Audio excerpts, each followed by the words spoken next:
Relationship maintain చేయాల్సిందే. మనం ఏదైనా కిరాణాకొట్టుకెళ్ళామనుకోండి, ఒక హిందూ సోదరుని ఖచ్చితంగా మనం ఎదుర్కోవాల్సిందే. అలా కాకుండా మనం దగ్గరలో ఉన్న గోల్డ్ షాప్‌కెళ్ళామనుకో, ఒక మార్వాడి తమ్ముడిని ఖచ్చితంగా మనం ఎదుర్కోవాల్సిందే. ఇలా మనం బయటికెళ్తే కొన్ని కల్చర్స్‌ని మనం పక్కన పెట్టి తిరగలేం. కొన్నిసార్లు ముస్లిం సోదరులతో మనం మమేకం అవ్వాల్సొస్తది. కొన్నిసార్లు హిందూ సోదరులతో మనం మమేకం అవ్వాల్సొస్తది. ఆర్నమెంట్స్ లాంటివి కొనేటప్పుడు మార్వాడి వాళ్ళతో మనం మమేకం అవ్వాల్సొస్తది. కొన్ని శాండిల్ షాప్స్ ఉంటాయి. కొన్ని చెప్పుల షాపులుంటాయి. వాటిలో సిక్ సోదరులు ఎక్కువ డామినేటెడ్‌గా ఉంటారు. అక్కడ మనం సిక్కులతో మమేకం అవ్వాల్సొస్తది. మనం లెగిస్తే ఒక సిటీలో రకరకాల కల్చర్స్‌తో మమేకం అవ్వాల్సొస్తది. అలానే ఇజ్రాయెలైట్ పీపుల్ ఎవరైతే ఉన్నారో వాళ్ళు లెగిస్తే కొన్ని కల్చర్స్‌తో ఖచ్చితంగా ఎదురు పడాలి. ఖచ్చితంగా కొన్ని కల్చర్స్‌తో వాణిజ్యాలు జేసుకోవాలి. ఖచ్చితంగా కొన్ని గావాలంటే కొన్ని కల్చర్స్ దగ్గరికి వెళ్ళాల్సిందే తప్పదు. మరొక ఆప్షన్ వాళ్ళకి లేదు.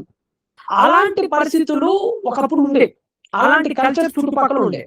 వీళ్ళ బ్రతుకులు బాలేదని జెప్పేసి, వీళ్ళ జీవితాలు బాలేదని జెప్పేసి, ఈ కల్చర్స్ అన్నిటిని గూడా దేవుడు నామరూపాలు లేకుండా వాష్ చేసి పడేసాడు. ఎందుకు నామరూపాలు లేకుండా చేశాడు? ఎందుకు వీళ్ళందరిని దేవుడు అంత క్రూరంగా చంపేశాడు? కొంతమందేమో ఎథీస్టులు దాన్ని జెనోసైడ్ అంటారు. అదొక ఊచకోతండి అంటారు. కానీ బైబిల్ చెప్తుంది that is not genocide but encounter. God's encounter అని బైబిల్ చెప్తుంది. ఎందుకు? ఏంటి? వాళ్ళు చేసిన దురాచారాలేంటి? వాళ్ళని దేవుడు చంపేసేంత పాపాలు వాళ్ళేం చేశారు? అనేది కూడా మరొక 3 తరగతుల్లో మీకు వివరిస్తాను. అయితే ఈరోజు మాత్రం వాళ్ళ కల్చర్ గురించి మనం మాట్లాడుకుందాం. వాళ్ళ జాతుల గురించి కూడా మనం మాట్లాడుకుందాం. మీకిక్కడ చూపిస్తున్నాను Deuteronomy chapter number 7 verse number 1. Telugu Telugu విద్యార్థులకైతే ద్వితీయోపదేశ కాండము 7వ అధ్యాయము 1వ వచనం. ఒకసారి మీరందరూ తీయగలరా? ద్వితీయోపదేశ కాండము 7వ అధ్యాయము 8వ వచనం. ఇదిగోండి ఇక్కడ మీకు కనపడుతుంది గదా! ద్వితీయోపదేశ కాండం 7వ అధ్యాయం 1వ వచనం. నీవు స్వాధీనపరచుకున్న దేశంలో నీ దేవుడైన యెహోవా నిన్ను చేర్చి బహు జనములుగా అనగా సంఖ్యకును, బలమునకును నిన్ను మించినటువంటి హిత్తీయులు, గిర్గాషీయులు, అమోరీయులు, కనానీయులు, పెరిజ్జీయులు, హివ్వీయులు, యెబూసీయులని 7 జనములను నీ ఎదుట నుండి వెళ్ళగొట్టిన తర్వాత 7 జనాల గురించి 7 నేషన్స్ గురించి బైబిల్ మాట్లాడుతుంది. అంటే ఇక్కడ వెళ్ళగొట్టినటువంటి వాళ్ళందరూ కూడానంట 7 రకాల జాతులట. మనకి బైబిలే దీని గురించినటువంటి సమాచారం ఇచ్చింది. డ్యూటెరోనమీ చాప్టర్ నంబర్ 7 వెర్స్ నంబర్ 1లో మీకు ఇంగ్లీష్‌లో గనక చూసుకున్నట్లయితే out many nations before thee, the Hittites and the Girgashites and the Amorites and the Canaanites and the Perizzites and Hivites and the Jebusites, 7 nations greater and mightier than thou. అంటే మీకంటే అత్యంత బలమైనటువంటి జాతులు 7, ఈ 7గురిని నేను మీ దగ్గర నుంచి వెళ్ళగొడుతున్నాను అని బైబిల్ చాలా క్లియర్‌గా చెప్పింది. దీని గురించి అపోస్తలుల కార్యాల గ్రంథము 13వ అధ్యాయం 19వ వచనంలో కూడా అపోస్తలుడైన పౌలు గారు దీని గురించి చాలా చక్కగా చెప్పారు. మరియు కనాను దేశంలో 7 జాతుల వారిని నాశనము చేసి, ఎన్ని జాతులటండి? 7 జాతుల వారిని నాశనము చేసి, వారి దేశములకు వీరి స్వాస్థ్యమును పంచి ఇచ్చెను వీరికి. అనగా ఇక్కడ కూడా మనకి పౌలు ఏం చెప్తున్నాడంటే 7 నేషన్స్‌ను నేను వాష్ ఔట్ చేసి పడేశాను. 7 నేషన్స్‌ని మీ దగ్గర నుంచి తుడిచి పడేశాను. ఒక మాటలో చెప్పాలంటే చీపురు పట్టుకొని ఊడ్చి పడేసా ల్యాండ్ మొత్తం నుండి అని చెప్తున్నాడు. ఎవరట వీళ్ళు? 7 జాతులట. ఆ 7 జాతుల గురించి మరికొంత ఇన్ఫర్మేషన్ మీకు కావాలంటే యెహోషువ గ్రంథం కూడా తీసుకోండి. యెహోషువ గ్రంథం 3వ అధ్యాయం 11వ వచనంలో కూడా ఇక్కడ కూడా మీకు పదే పదే చెప్తాడు. కనానీయులు, హిత్తీయులు, హివ్వీలు, పెరిజ్జీయులు, గిర్గాషీయులు, అమోరీయులు, యెబూసీయులు. అంతేకాదు ఇదే యెహోషువ గ్రంథం 24వ అధ్యాయం 11వ వచనం కూడా మీరు చూసుకున్నట్లయితే అమోరీయులు, పెరిజ్జీయులు, కనానీయులు, హిత్తీయులు, గిర్గాషీయులు, హివ్వీలు, యెబూసీయులను వారిని మీతో యుద్ధము చేయగా నేను వారిని మీ చేతికి అప్పగించేతిని. ఇలా మనకి ద బుక్ ఆఫ్ జాషువా చూసుకున్నా, ద బుక్ ఆఫ్ యాక్ట్స్ చూసుకున్నా, అంతేకాదు ద బుక్ ఆఫ్ డ్యూటెరోనమీ 7 and 1 చూసుకున్నా, మనకి 7 రకాల జాతుల పేర్లతో సహా ఇచ్చి ఈ జాతులన్నిటిని మీ వద్ద నుంచి తీసివేశానని చెప్పాడు.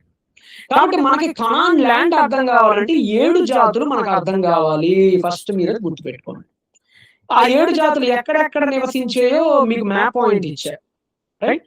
ఇప్పటికీ కొన్ని జాతులు డిఎన్ఏ ఇప్పటికీ మనకి లెబనాన్ లాంటి ప్రాంతాలు ఇప్పటికీ కొన్ని జాతుల డిఎన్ఏ కనానైట్స్ డిఎన్ఏ ఇప్పటికీ లెబనాన్‌లోని కొన్ని తెగలతో మ్యాచ్ అవుతుంది. ఇప్పటికి సైంటిస్టులు 2009 నుంచి చేసినటువంటి పరిశోధనలో ఏం తేలుతుందంటే కనానైట్స్ డిఎన్ఏ నేటికి కొంత సజీవంగానే ఉంది లెబనాన్ లాంటి ప్రాంతాలు, బిబ్లాస్ లాంటి ప్రాంతాల్లో.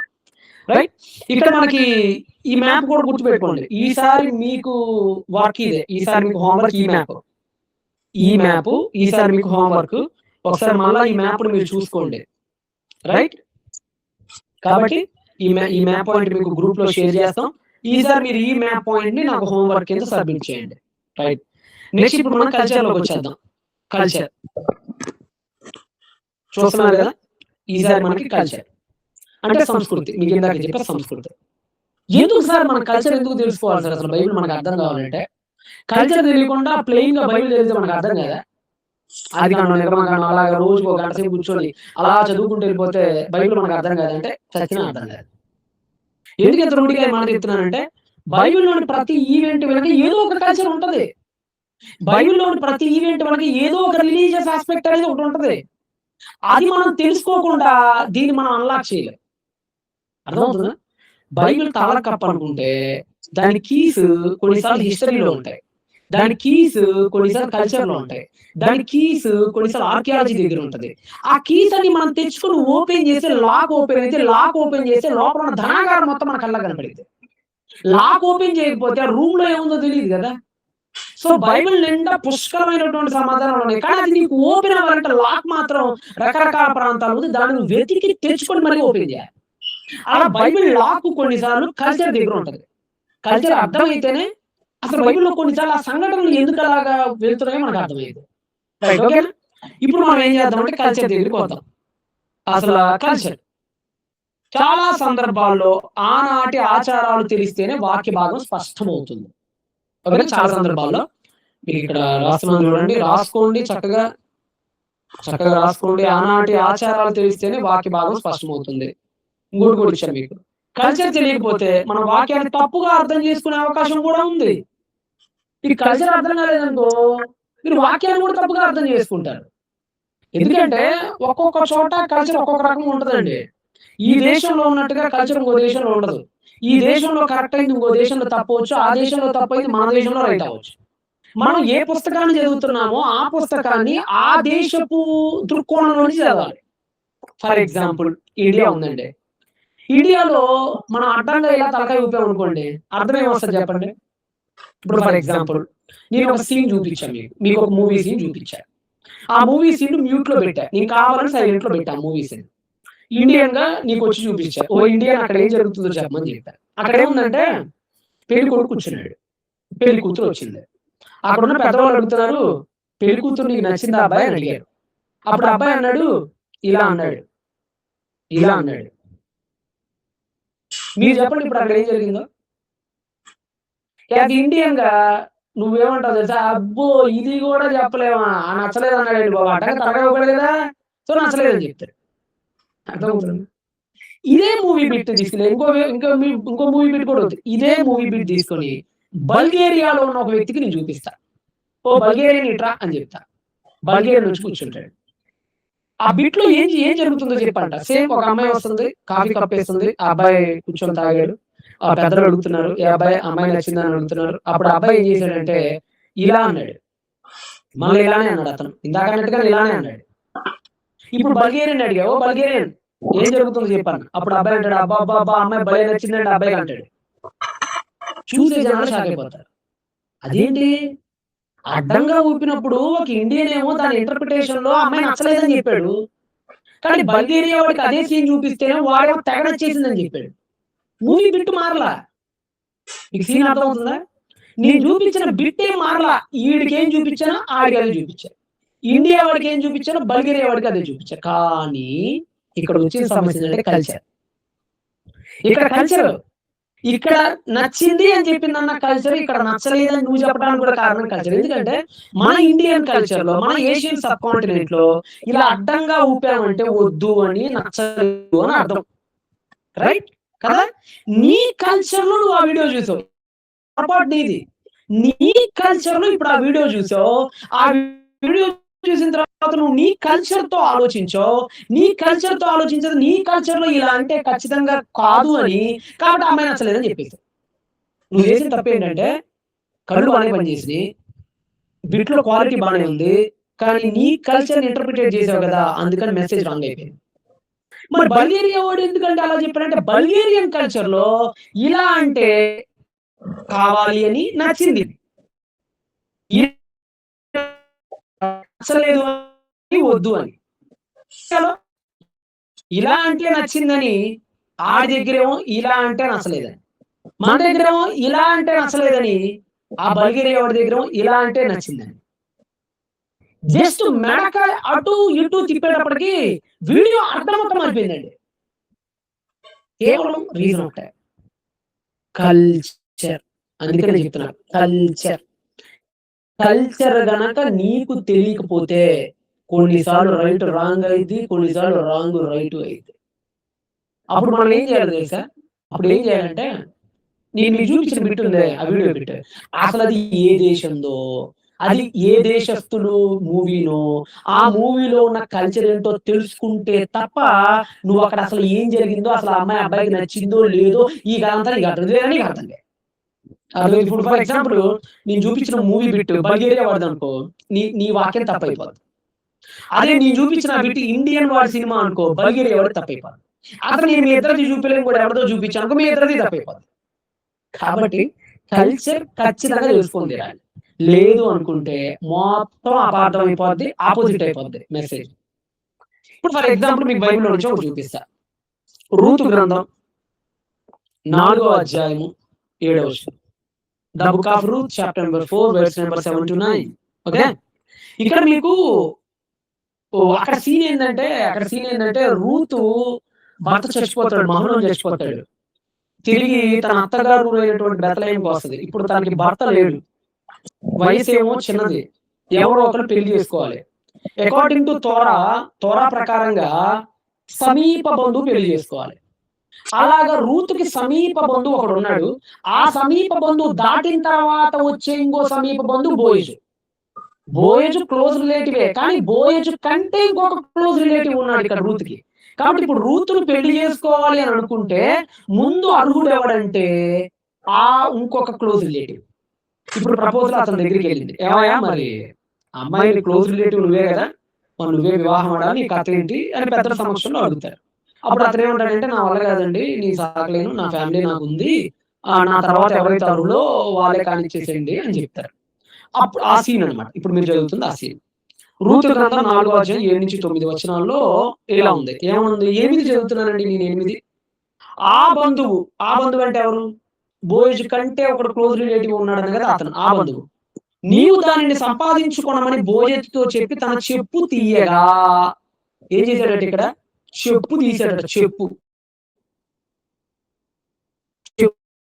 తీసేసాడట ఆ బంధువు. చెప్పు తీసి బోయజుకి ఇచ్చాడు. ఎలా అనిపిస్తుంది చూసినోడికి? ఏమయ్యా అసలు ఏమన్నా అర్థం ఉందా? చెప్పు తీయటం ఏందయ్యా? అసలు చెప్పు తీసి చేతికి ఇవ్వటం ఏంది? అంత తప్పు అసలు అది. చెప్పులు అట్టిస్తారంటే అసలు చెప్పులు మన భారతదేశంలో చెప్పు చూపించారంటే అర్థమైంది. ఎవరైనా అడిగి ఏ అమ్మాయి ఎలా ఉన్నా అని అడిగి చెప్పు చూపి అర్థం ఏంటి? చెప్పు చూపించినట్టు అర్థం ఏంటి? పళ్ళు రాలగొడతాను. మన ఇండియాలో చెప్పు చూపించడం అంటే అది చాలా దోషం కదా, చాలా కఠినమైనటువంటి పరిస్థితి. ఇక్కడ బోయజుతో చెప్పి ఆ బంధువు ఏం చేశాడంటే తన చెప్పు తీసి బోయజుకి ఇచ్చాడు. మీకు ఒక ఇమేజ్ కూడా చూపిస్తా చూడండి. ఇదిగోండి, ఇక్కడ చూస్తున్నారు కదా మీరు ఒక ఇమేజ్ ని. తన చెప్పు తీసుకొని బోయజుకి ఇచ్చేసాడు. యువతల వైపు ఉన్నటువంటి ఇదిగోండి, యువతల వైపు ఉన్నటువంటి సమీప బంధువు క్లోజ్ రిలేటివ్ తన చెప్పు తీసుకొని పక్కన ఉన్నటువంటి ఎవరికి? బోయజుకి ఇచ్చాడు. ఏమి ఇచ్చాడట? ఇక్కడ మీరు ఆల్రెడీ చూస్తున్నారు. ఇదిగోండి చెప్పులు ఇచ్చాడట. చెప్పులు ఇచ్చాడు. అసలు మనకి కల్చర్ అర్థం కాకపోతే అసలు రూతు గ్రంథం అర్థం కాదండి. అసలు ఎందుకు చెప్పు తీశాడు? ఈ చెప్పు తీసుకొని బోయేజికి ఎందుకు ఇచ్చాడు? అసలు ఈ చెప్పు వెనక మాలున్న పరమార్థం ఏంటో అర్థం కాదు. చదివాం రూతు గ్రంథం, మమ అంటే మమ అనిపిస్తాం అనమాట. అలా కాకూడదు. కాబట్టి ఇప్పుడు మనం ఏం చేయాలంటే అసలు చెప్పు ఎందుకు తీయాలి అనేది మనం అర్థం చేసుకోవాలి. ఇంకా ఇక్కడ ఏమన్నాడు చూడండి ఒకసారి మీరు. బోయజు ఎలీమెలకునకు కలిగినది యావత్తును, అంటే వీళ్ళ మామాస్తి. ఎలీమెలకు అంటే ఎవరు? రూతు వాళ్ళ మామాస్తి. మహులోనుకును అంటే కిల్యోనుకును అంటే ఎవరు? మరిది. ఎవరు మరిది? రూతమ్మ మరిది. మహులోను అంటే రూతమ్మ భర్త. అంటే రూతమ్మ భర్త ఆస్తి, రూతమ్మ భర్త వాళ్ళ బ్రదర్ ఆస్తి, రూతమ్మ భర్త వాళ్ళ నానాస్తి. అనగా మామ, భర్త, మరిది. మరిదో బావో మొత్తానికి బ్రదర్ అవుతారు మహలోనికి అతను. వీళ్ళ ఆస్తి కలిగినది యావత్తును నయోమి చేతి నుండి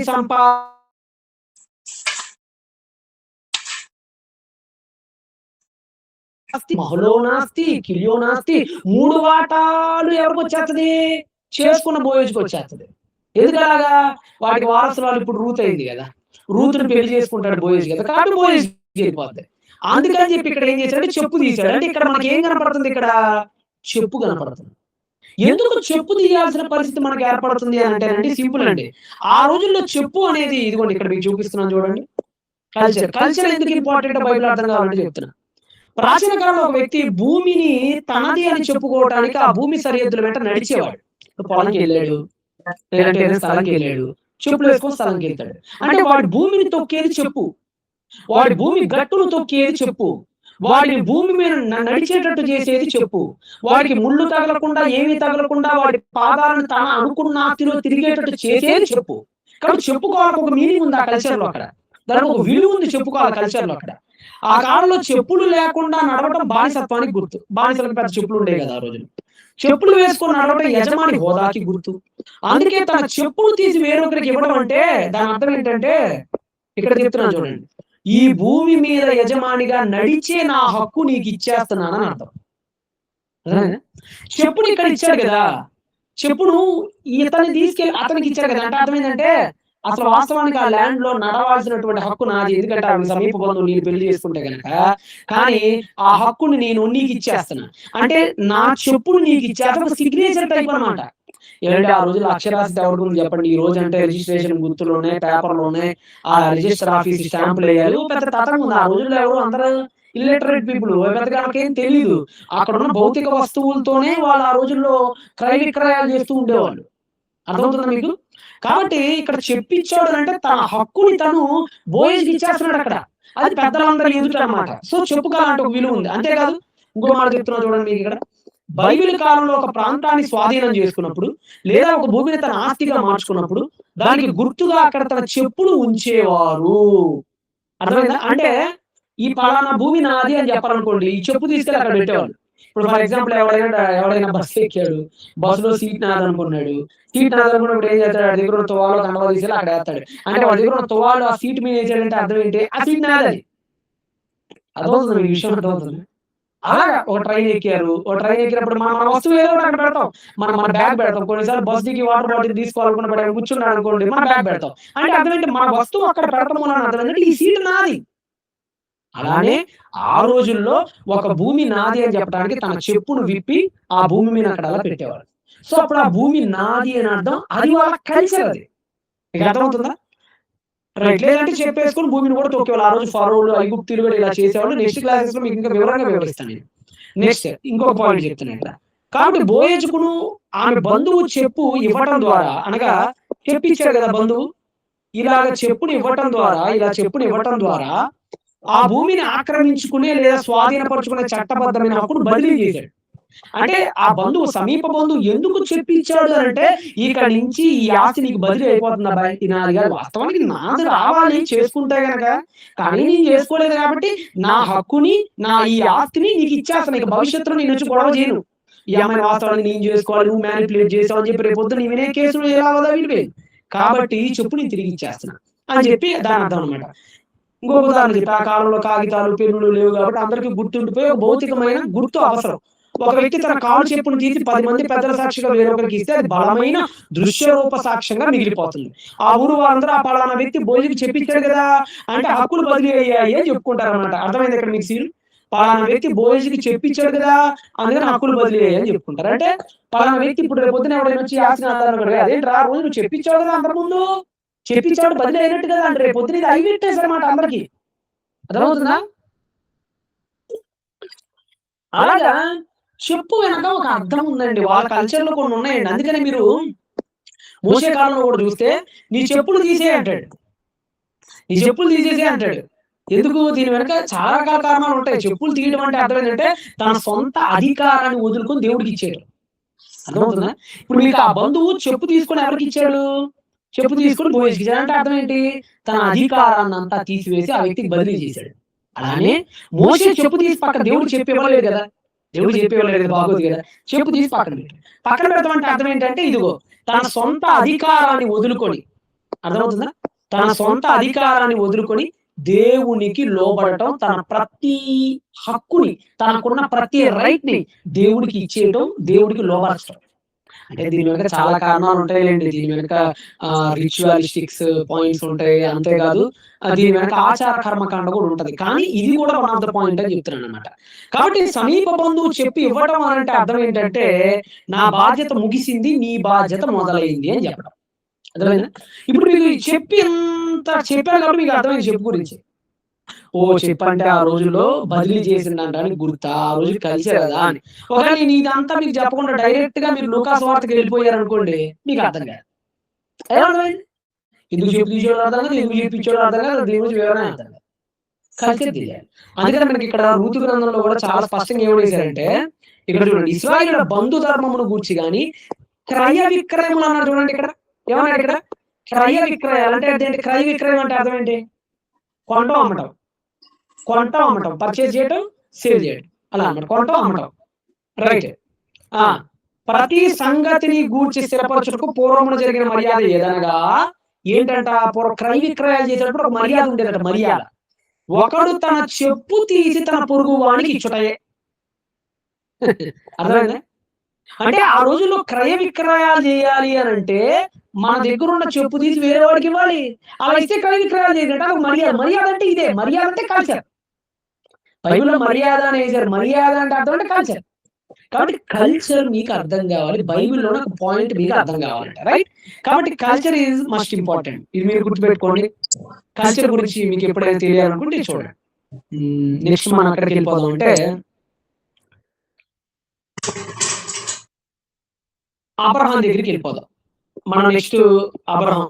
కల్చర్ తెలియకపోతే బైబిల్‌లోని సందర్భాలు అర్థం కావు అనటానికి మరొక ఉదాహరణ నేను తీసుకుంటున్నాను. ఆ ఉదాహరణ ఏంటంటే అబ్రహాం గారు. రైట్? అబ్రహాం గారు. అబ్రహాం గారు మీరు జాగ్రత్తగా ఆలోచిస్తే అబ్రహాము జంతువుల్ని ఖండిస్తాడు. ఎక్కడంటే మీకు ఆదికాండము 15వ అధ్యాయము 9-17 వచనాలు. ఆదికాండము 15వ అధ్యాయము 9-17 వచనాలు. రైట్. ఏముందండి ఇక్కడ చదవండి ఒకసారి. దేవుడు ఇదిగోండి ఇక్కడ నేను చదువుతున్నాను. అదిగోండి ఇదంతా రిఫరెన్స్‌లన్నీ మీకు ఇచ్చేసాడు. Genesis chapter number 15 verse number 9-21 చాలా సుదీర్ఘమైనటువంటి వచన భాగం ఇదంతా. మీరు చదువుకోండి. ఇక్కడ ఏమంటాడంటే ఆయన 3 ఏండ్ల పెయ్యను, 3 ఏండ్ల మేకను, 3 ఏండ్ల పొట్టేలును, ఒక తెల్ల గువ్వను, ఒక పావురపు పిల్లను నా ఎదురుకు తెమ్మని అతనితో చెప్పాడు. దేవుడు అబ్రహాముకి ప్రత్యక్షమయ్యాడు. అబ్రహామా ఏం కావాలి నాకు? 1 పెయ్య కావాలి, మేక కావాలి, పొట్టేలు కావాలి, తెల్లగోవ కావాలి, పౌరం కావాలి. 1, 2, 3, 4, 5 నాకు మొత్తం ఇది కావాలన్నాడు దేవుడు. రైట్. ఏం చేయాలంటే ఇప్పుడు వాటిని అతడు అవన్నీ తీసుకొని వాటిని నడుమకు ఖండించి, ఎక్కడ ఖండించాలట? నడుమకు ఖండించి అంటే నడుము ఉంటది కదా, తలకాయ, బాడీ అనేది నడుమకు ఖండించి దేని ఖండమును దాని ఖండమునకు ఎదురుగా ఉంచను. అంటే ఏం చేయాలంటేనంట దాని మధ్యలో ఖండించాలి. నడుముకు అంటే ఏంటంటే మధ్యలో, దాన్ని మధ్య భాగంలో ఖండించేసేసి ఇప్పుడు బాడీని 2 పార్ట్స్ గా కొట్టేయాలన్నమాట. దెబ్బకలా 2గా చేసేసి మొండెమేమో ఇవతల వైపు పెట్టాలి, తలకాయ ఏమో ఇవతల వైపు పెట్టాలి. దేనికి ఎదురుగా ఆపోజిట్ ఉండాలి. ఫర్ ఎగ్జాంపుల్ ఇది మొండెం, ఇది తలకాయ, మధ్యలో గ్యాప్ ఉండాలి. ఒక వ్యక్తి అటు నుంచి ఇటు పరిగెత్తేంత గ్యాప్ ఉండాలి. ఇక్కడ మొండెం పెట్టాలి, ఇక్కడ తలకాయ పెట్టాలి. గుర్తుపెట్టుకోండి, ఇది గుర్తుపెట్టుకోండి. ఇలాగా గొర్రెని చంపాలి, గొర్రె తలకాయ, గొర్రె మొండం. గోవుని చంపాలి, గోవు తలకాయ, గోవు మొండం. మేకని చంపాలి, మేక తలకాయ, మేక మొండం. పౌరాలు మాత్రం చంపకూడదు. పౌరాలను అలాగా నులి మీద అక్కడ పెట్టాలి. ఇలాగా ఒకటి తయారు చేయమని చెప్పాడు దేవుడు అబ్రహాంతో. అది మీరు చదువుతున్నారు ఇప్పుడు. అలా చేశారట. అదిగోండి ఇక్కడ పక్షులను ఖండించలేదు అని ఉంది కదా, ఖండింపలేదు. ఖండింపలేదు అంటే కట్ చేయలేదు అని అర్థం. తర్వాత అబ్రహాంకి గాఢ నిద్ర పట్టింది. మీ అందరికీ తెలుసు, గాఢ నిద్ర పట్టింది, కటిక చీకటి గమ్మింది. అప్పుడు దేవుడు ఏం చేస్తాడంటే ఇక్కడ చెప్తారు 400 ఏండ్లు వీరిని శ్రమ పెట్టుదురు. ఎవరు? బయట విదేశాల్లో మీ పిల్లలు పరదేశంలో 400 ఏళ్ళు. ఏమంటే 400 ఏళ్ళు అంటే ఐగుప్తు బానిసత్వం కాదండి. మీకు నిర్గమాకాండం అనే ఒక టాపిక్ వస్తుంది. ఎక్సోడస్ 1, 2, 3 అని 3 సెషన్స్ ఉంటాయి నిర్గమాకాండం నుంచి. వీళ్ళు ఐగుప్తులో 400 ఏళ్ళు లేరు. దాని గురించి నేను తర్వాత చెప్తా. విదేశీ బానిసత్వం అని పెట్టుకోండి. 400 ఏళ్ల విదేశీ బానిసత్వంలో వీరు శ్రమ పడతారు. వీరు ఎవరికి దాసులు అవుతురో ఆ జనమునకు నేను తీర్పు తీర్చుదును. తర్వాత వారు మిక్కిలి ఆస్తితో బయటకు వస్తారు. ఆయన వచ్చిన తర్వాత అమోరీయులు అంటున్నాడు చూడండి. అమోరీయుల అక్రమం. అమోరీయులు అంటే ఆ జాతి వాళ్ళందరినీ అమోరీయులు అంటారులేండి. అదేమి ఒక పర్టిక్యులర్ కంట్రీలో పర్టిక్యులర్ జనాలకు ఉన్న పేరు కాదు. అది టోటల్‌గా చాలా మందికి ఉండే పేరన్నమాట అమోరీయులు అనేది. అంతెందుకు గట్టిగా మాట్లాడితే హమ్మురాబి ఉన్నాడు కదా! ఎక్కడో మెసొపొటేమియా దగ్గర ఉంటాడు హమ్మురాబి. హమ్మురాబిని కూడా అమోరీయుడనే పేర్కొన్నారు. తనను అమోరీయుడనే చెప్పుకున్నాడు హమ్మురాబి కూడా. అసలు హమ్మురాబి అక్కడెక్కడో యూఫ్రటీస్, టైగ్రీస్ నదుల దగ్గర ఉంటాడు. అతను కూడా తనను తాను అమోరీయుడిగానే రికగ్నైజ్ చేసుకున్నాడు. అంటే అది చాలా బ్రాడ్ వర్డ్ అన్నమాట అది. అర్థమైందా? ఇప్పుడు ఫర్ ఎగ్జాంపుల్ మద్రాసి అంటాం. వాస్తవానికి మద్రాసి అంటే చెన్నై అనేది మద్రాసు. కానీ మీరు కువైట్, దుబాయ్ లాంటి ప్రాంతాలైతే ఇప్పటికీ సౌత్ ఇండియాలో ప్రతి వాడిని మద్రాసి అంటారు. నీ బూటోడు, నా బూటోడు ఆంధ్ర వాడేలా మద్రాసి అంటారు. తెలంగాణ వాడేలా మద్రాసి అంటారు. మలయాళీ వాడేలా మద్రాసి అంటారు. కొన్నిసార్లు కర్ణాటక వాళ్ళేలా మద్రాసి అంటారు. మద్రాసి అంటే ఏంటంటే టోటల్ సౌత్ ఇండియా మొత్తానికి పెట్టబడినటువంటి పేరు అన్నమాట. ఈ రోజు అంటే హైదరాబాద్ డెవలప్ అయింది, బెంగళూరు డెవలప్ అయింది. ఈ రోజు ఎవరి కాళ్ళకి పేర్లు వచ్చేసింది లేదు, అది వేరే విషయం. ఈ బ్రిటిష్ వాళ్ళ కాలం నుంచి మాట్లాడుతున్నా, రైట్? అలానే ఇక్కడ అమోరీయులు అనేది చాలా పెద్ద పదం. అది కొన్ని కొన్ని వందల రాజ్యాలకి సంబంధించినటువంటి పదం పరిస్థితులను బట్టి. అదేంటంటే అమోరీయులు అంటే అర్థం చాలా ఉన్నతులు. అమీర్ అనేటువంటి పదం నుంచి వచ్చినది. చాలా గొప్ప వాళ్ళు, చాలా ఉన్నతమైనటువంటి వ్యక్తులు అని అర్థం అనమాట. సో అమోరీయుల ఆక్రమణ ఇంకా సంపూర్తి కాలేదు కనుక మీకు తర్వాత అని చెప్తారు. ఇక్కడ ఒక నిబంధన చేస్తాడు. మీరు జాగ్రత్తగా ఆలోచిస్తే ఇక్కడ దేవుడు ఒక నిబంధన చేస్తున్నాడు. ఏం చేస్తున్నాడు? నిబంధన చేస్తున్నాడు. కోవెనెంట్ చేస్తున్నాడు ఇక్కడ. ఏంటి ఆ కోవెనెంట్ అంటే, మీ అందరికి నేను ల్యాండ్ ఇస్తా. మాట ఇస్తున్నాడండి. కోవెనెంట్ అంటే మాట ఇస్తున్నాడు, ఒట్టు. మీ అందరికి నేను ల్యాండ్ ఇస్తా. ఏ ల్యాండ్ ఇస్తా? కనాన్ ఇస్తా. ఎప్పుడు ఇస్తా? 400 ఏళ్ళ తర్వాత ఇస్తా. ఇది నా ప్రమాణం. ఇది అంతే. నేను మీకు ఒట్టు చేసి చెప్తున్నా. దేవుడు ప్రమాణం చేశాడు ఇప్పుడు, రైట్? ఇది మీరు గుర్తుపెట్టుకోండి. మరియు ప్రొద్దు గుంకినప్పుడు అతను అది ఇదిగోండి ఇక్కడ ఉంటుంది చూడండి, ఎల్లో కలర్ లో టిక్ చేస్తున్నా. మరియు ప్రొద్దు గుంకి కటిక చీకట పడినప్పుడు రాజుచున్న, ఇక్కడ జాగ్రత్తగా రండి, రాజుచున్న పొయ్యు అగ్ని జ్వాలయును కనపడి, ఏమేం కనపడిందంట? రాజుచున్న పొయ్యు అగ్ని జ్వాలయు కనపడి ఆ ఖండముల మధ్యలో నడిచెను. అంటే ఇప్పుడు ఈ గొర్రె తలకాయ, గొర్రె మొండం, మేక తలకాయ, మేక మొండం, పక్షులు గీక్షులు ఇవన్నీ ఉన్నాయి కదా ఇలాగా. ఈ మధ్యలో గ్యాప్ ఉంచాడు కదా, ఒక మంచి నడిచేటట్టు గ్యాప్ ఉంచాడు కదా. ఈ గ్యాప్ లో మండుచున్న అగ్ని, రాజుచున్న పొయ్యి అలా అయిపోయింది సక్కమని. అలా అయిపోయిందట. మీకు ఒకసారి ఇమేజ్ చూపిస్తున్నాను చూడండి. ఇదిగోండి ఇక్కడ మీకు ఇమేజ్ చూపిస్తున్నాను. వీటిని కట్ చేశారు. మీరు ఇప్పుడు ఆ ఇమేజ్ లో మీరు చాలా పెద్ద ఇమేజ్ చూపిస్తున్నాను చూడండి, రైట్? కనపడుతుంది కదమ్మా? వెరీ గుడ్ అండి. ఇక్కడ మీకు ఒకటి చూపిస్తున్నా, ఇదిగోండి. ఇవన్నీ కట్ చేశారు. మేకలు, గొర్రెలు అని దానికి సంబంధించినవన్నీ కూడా ఇక్కడ కట్ చేసేసి ఇక్కడ పెట్టేశారు. ఇక్కడేమో తలకాయలు పెట్టేశారు, మొండాలు, హెడ్స్ అనమాట. సగాన్ని కట్ చేశారు కదా, ఇవన్నీ కూడా ఇలా పెట్టేశారు అనమాట. పక్షులు మాత్రం జస్ట్ చంపేసి ఇక్కడ పెట్టేసేసారు. సింపుల్ గా ఇక్కడ పెట్టేసేసారు పక్షులు చంపేసేసి. మధ్యలో ఏమైందండి? రాజుచున్న పొయ్యి వెళ్ళిపోయింది. ఇప్పుడు మీరు ఎక్కడికి పరిగెత్తకుండా కల్చర్, రిలీజన్ మాకు ఏం వద్దండి, బైబిల్ ఒక్కటి మీరు చదువుకుంటా వెళ్ళిపోతామండి అని కనుక ఉంటే, కొంతమంది ఏమంటారంటే Bible answer to the Bible అంటారు. కరెక్ట్, ఎవరు కాదన్నాడు Bible answer to the Bible అని నేను చెప్తున్నా, నో డౌట్ దానిలో. కానీ Bible answer to the Bible అన్నప్పుడు ఆ బైబిల్ ఏం చెప్తుంది అంటే, నువ్వు బైబిల్ కొన్నిసార్లు ప్రశ్నించినప్పుడు అది కల్చర్ చదువుకోపోరాడిద్ది.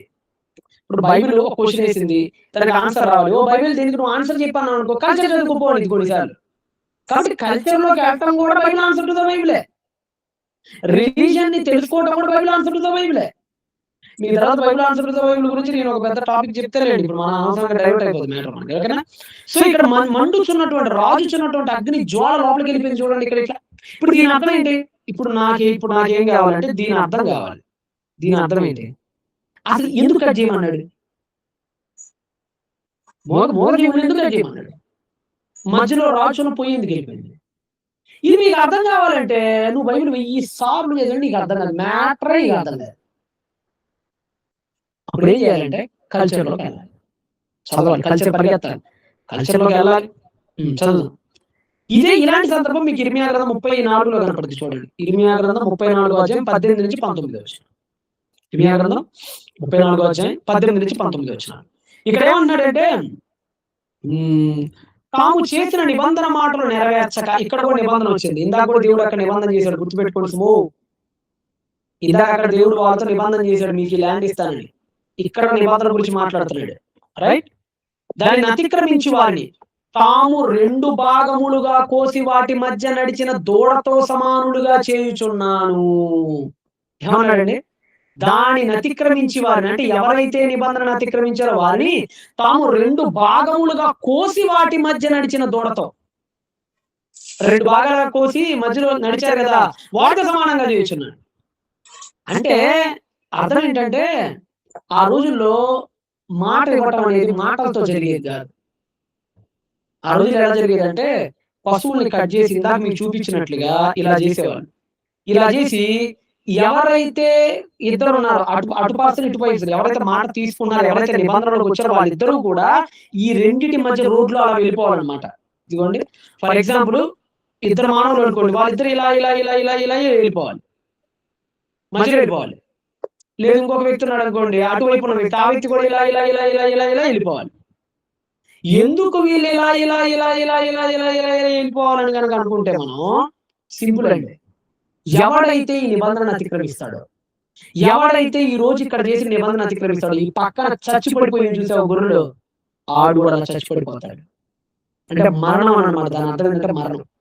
ఎవడైతే ఈ రోజు ఈ మధ్యలో నడిచాడో, అటు ముండం పెట్టుకొని, ఇటు తలకాయలు పెట్టుకొని, ఎవడైతే అలా నడిచి కూడా అతిక్రమిస్తాడో వాడు శిక్షార్హుడు.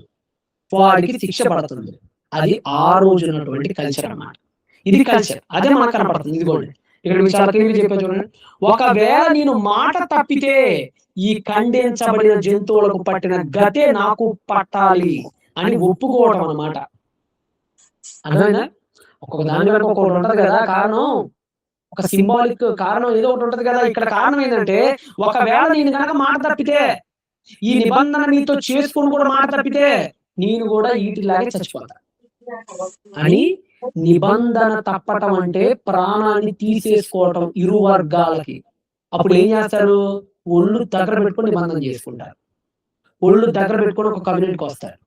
అందుకని ఆ రోజుల్లో అదొక సాంప్రదాయం ఉండేదన్నమాట.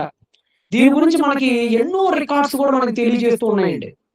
దీని గురించి మనకి చాలా రకాల రికార్డ్స్ ఉన్నాయి. మెసొపొటేమియా ఏంటి, బాబిలోనియన్ ఏంటి, ఆ తర్వాత చాలా ప్రాంతాలు కనుక మీరు ప్రయాణిస్తే అక్కడ మనకి రకరకాల కల్చర్స్. ఇదిగోండి మీకు ఇక్కడ చూపిస్తున్నా చూడండి ఒకటి. ఒక ఆర్కియలాజికల్ ఎవిడెన్స్ ఒకటి చూపిస్తున్నా మీకు. ఇదిగోండి ఇక్కడ పెద్దది చేస్తున్నా చూడండి. ఇక్కడ మీకు చూపిస్తున్న ఎవిడెన్స్ ఏంటంటే మ్యారీ టాబ్లెట్ అండి. సిరియా దగ్గర మ్యారీ అనేటువంటి ఒక ఊరు ఉంది. అక్కడ దొరికినటువంటి టాబ్లెట్ ఇది. ఇదిగోండి మ్యారీ టాబ్లెట్ ARM-237 ఆ టాబ్లెట్. అదొక టాబ్లెట్ అన్నమాట. ఆ టాబ్లెట్ గురించి కూడా మీకు ఇక్కడ ఇచ్చాను చూడండి. అంటే అలాంటి కల్చర్ అన్ని కల్చర్స్ లో ఉండేది. అదొక యూదులకే కాదు, అందరికీ ఆ కల్చర్ ఉండేది. ఎవరెవరికి ఉండేది మీకు చెప్పాను చూడండి. మీకు క్లారిటీగా చెప్పాలంటే, దీన్ని ఫ్రెంచ్ ఆర్కియాలజిస్ట్ ఆండ్రూ ప్యారెట్ నేతృత్వంలో ఆ బృందం కనుగొనింది అనమాట. ఇది సిరియా రాజు ప్యాలెస్ లో దొరికింది. ఇది 1930లో 1930వ సంవత్సరంలో ఈ టాబ్లెట్ దొరికింది. ఈ టాబ్లెట్ మనకేం చెప్తుందంటే ప్రాచీన అక్కాడియన్ అండి. క్యూనిఫామ్ టెక్స్ట్ అంటారు కదా, క్యూనిఫామ్ టెక్స్ట్ లో ఉంది. ఈ పలక మీద ఏమనుందంటే 2 తెగలు నిబంధన చేసుకున్నాయి. ఆ పలక మీద హనేయన్ తెగలు, ఇరామరస్ అనేటువంటి దేశం మధ్య శాంతి ఒప్పందం జరిగింది. అంటే ఏంటంటే మీ జోలికి రా, మీరు మా జోలికి రావద్దని ఒక శాంతి ఒప్పందం తాలూకా అనమాట. అక్కడ ఒక గాడిద పిల్లని చంపేస్తారు. ఇక్కడ దేవుడు మేక, గొర్రె అయ్యి చెప్పాడు కదా, అక్కడ గాడిద పిల్ల ఉండిద్ది అనమాట. అక్కడ గాడిద పిల్లని చంపేశారు. గాడిద పిల్లని చంపేసి ప్రమాణం చేశారనమాట. ఇబాల్ ఎల్ తానే ఆ బలిని పర్యవేక్షించానని చెప్పాడు. అక్కడ ఇబాల్ ఎల్ అనే ఒక వ్యక్తి ఉంటాడు. అతను చెప్పుకున్నాడన్నమాట, అయ్యా ఈ 2 దేశాల మధ్య, ఈ 2 ప్రజల మధ్య శాంతి ఒప్పందం జరిగింది. గాడిద పిల్లని ఇలాగే చంపేసి వాళ్ళిద్దరి మధ్య నీ మాట ఇప్పించా, నేనే దగ్గర ఉన్నాను, నేనే పెద్ద మనిషిని దానికి అని చెప్పి అతను రాసుకున్నటువంటి టాబ్లెట్ అన్నమాట. ఇప్పుడు మీరు చూస్తుంది హనే తెగలంటే సెమిటిక్ తెగలేనండి. అది కూడా ఇదిగోండి దానికి సంబంధించినటువంటి ఇమేజ్ ఇక్కడ మీకు చూపించారు.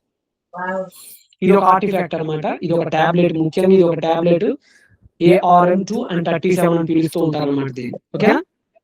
కాబట్టి ఇది బైబిల్లోనే కాదు ఇతర సంస్కృతుల్లో కూడా మనకు కనపడుతుంది అనే విషయం మనకు అర్థమవుతుంది. రైట్?